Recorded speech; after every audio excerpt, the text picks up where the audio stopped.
What is archaeology? Michael!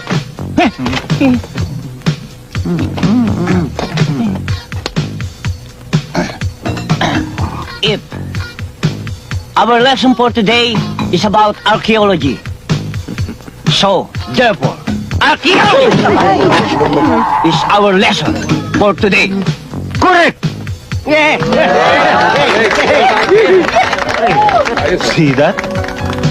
He did not only study our lessons in archaeology, he also studied his lessons in logic. Huwag ka munang uupo, Michael. Sapagkat alam kong ikaw lang ang pwedeng sumagot sa aking susunod na tanong.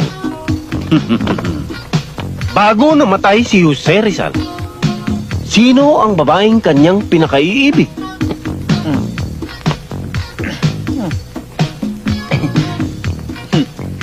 Sir, si Huling. Sinong huling? Huling, yung babaeng inibig ni Jose Rizal bago siya namatay. Ginawa niya pa nga ng tulayon eh. Di ba, no? Oo. Tama, sir. Tama.